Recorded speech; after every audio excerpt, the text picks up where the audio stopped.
know of a very funny thing that happened. One year, Daryl bought this whole showroom of life-size people, and the name of the company was Softies by Ann. And I had no idea he'd bought this showroom. And they delivered it one morning, and a girl that worked for me came and she said, "Stella, have you been down in the lobby this morning?" And my office was on the second floor, and I said, "No, what's going on?" And she said, "Well, I'm not going to tell you. You've got to see this to believe it."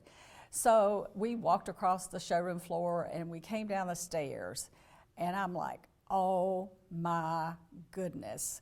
There are all these life-size people standing around, and I'm thinking, we're a furniture business. What in the world are we doing with this showroom? And I gave Daryl a hard time about that, but they were really funny. And the thing was, we placed them all over the store, and we had one of those people was a policeman, and he was dressed up like a policeman, and he looked very authentic, and we put him in the front window. You need to think of something that's relaxing and funny, honey, not so serious. I can't think of anything still. I'm running out of oxygen. Well, now was the time to put it back on when they took a break. Yeah, if you need to take a second, go right ahead. We're gonna have the police officer. There was one that really looked like, that was a police officer. Put him in front of the window. One of the softies that we called them, is what they were actually, they were made out of a material almost like a hosiery, and they were stuffed with, I guess, some kind of cotton. But the clothing was very authentic, and we had a policeman figure, and we put him in the front window. And we actually, if you drove by at night, you would swear that we had a policeman in the front window. And a lot of people thought that he was a night watchman. We even had people say, "Well, I saw that night watchman there in the front window." So that was kind of funny. But it took us a long time to get to sell those. But we sold them and made money on them. It took us a while to sell all those There softies. was about 100 of them. Get rid of them. I think some of them kind of went by the wayside, but that was probably one of the funniest showrooms that Daryl ever bought. I could control people's buying habits at Furnitureland except for Daryl, and he was totally uncontrollable. He bought what he wanted to buy, when he wanted to buy it. It was his company, and he did that. He did it his way, for sure. So now let's talk about your sons coming into the business. Was that they grew up in the business? Talk a little bit about that, them coming up in the business. Well, they grew up in the business. Jeff and Jason. Jeff is our oldest son, and Jason's our youngest son. And we have 8 grandchildren out of those 2 boys. And they have always been programmed to come into the furniture business, I think. And we educated both boys. They both went to college, and they're capable, very capable of leading this crew after we're gone. And we're proud of them. They're educated, they're smart, they have sawdust in their veins, which I required. And I think they have a great staff here to lead. So was there ever a decision, or it was just assumed they would come into the business? Yeah. Daryl assumed that they would come into the business, and they liked working here in the summers when they were out of school. But at one point, our youngest son came to me and said, he was down at Carolina, and he came to me and said, "Mom," he said, "I don't think I want to come into the furniture business." And I said, "Well, son, I think that's fine. If you want to go another direction, if you found something that really sparks your interest, if you want to be a lawyer, you want to be a doctor, or whatever you want to do, I think you should pursue it." And I said, "Hopefully, if you want to come into the furniture business later, you can." But by the time he had graduated from Carolina, he decided that Furnitureland South was where he wanted to be. And so he did come to work here. And both of our sons came to work in sales. And they were in sales for a couple of years and then branched out into different areas of the company, doing different management tasks. And one of them, our youngest son, Jason, was more in the sales and marketing of our company. And our oldest son, Jeff, was more into the logistics of the delivery.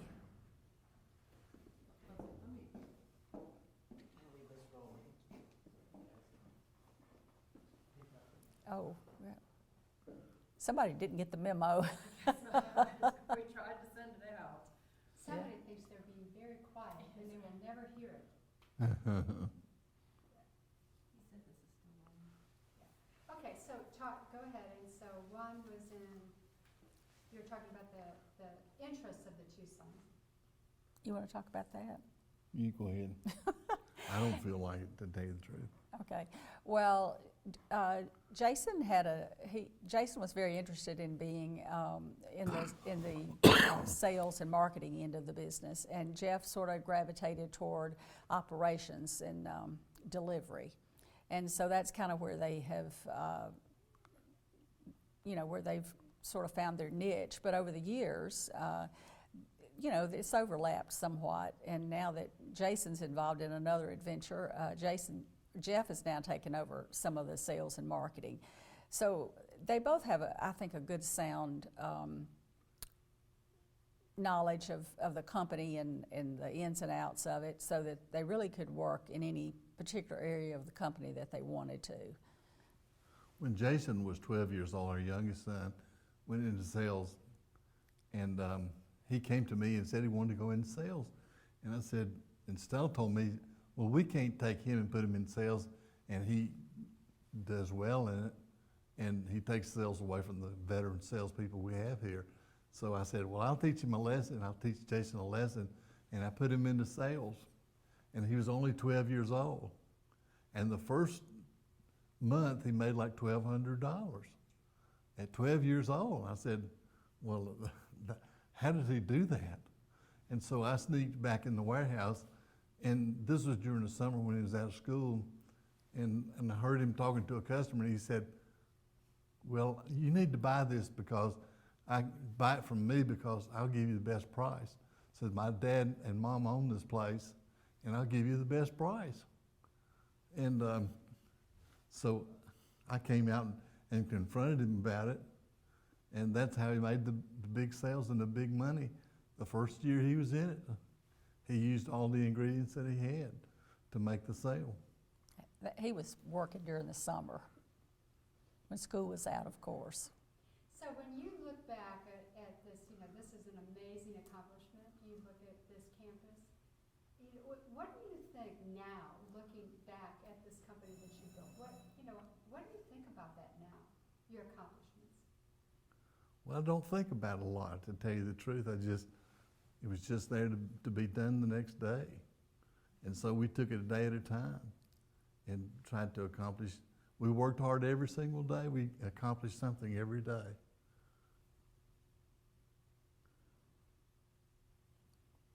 Stella, do you want to say anything about that? Well, it's quite an accomplishment. I think Daryl deserves more credit than me because he had the vision to start the company, and I was more focused on our children, and they definitely came first. And even when I came to work originally part-time and the children were small, it was no question about who would go to pick them up at school if they were sick, or who would miss work if they couldn't go to school. I mean, I always did that, and I always wanted to do that because they were my first priority, and I never worked full-time until they were older. And it's just, Daryl had a really great work ethic. I don't think he really started out to want to be the largest furniture store. I think he wanted to make a good living.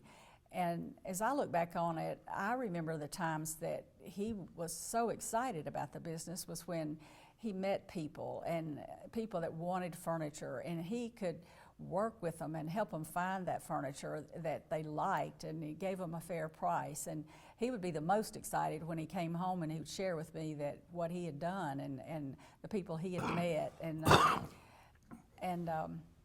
so, I think maybe that was the happiest time in our lives, is when our children were smaller and when we were just growing the company. Because there came a time in the company when it took so much of time and energy, the administrative part of the business, that Daryl got bogged down a lot in the administration of the company day to day, and didn't actually get to have that that contact with the customers, that one-on-one contact that I really feel like it really made him love the furniture business and be so successful at it. Well, we had like a 10-year plan, and we had a 5-year plan and a 2-year plan and a 1-year plan, and we were growing so fast that we had to take the 10-year plan and put it into 1 year. So we were really growing fast, and I hired good people. All the people that I hired, I interviewed personally, and I found out, number one, they had character and integrity before I hire them. They might not have as much skills, but through the years, right now we have a lawyer full-time, we have 2 CPAs on our staff, and we have almost 500 employees. At one time we had like 1,100 employees, and we were doing business different. Right now we do it with pickers in our warehouse that's like 45 foot tall.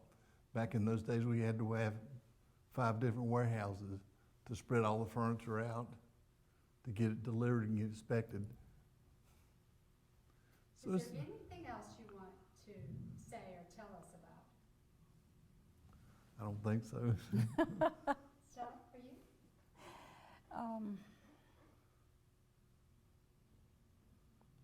you? I think the thing that I'm the proudest of is the fact that we were able to start this company without having any money, and to build it into really I guess you would call it an empire almost. I mean, we hire so many people, and we actually buy so much furniture from companies that, we keep a lot of companies going because of the volume of the amount of business we do with them.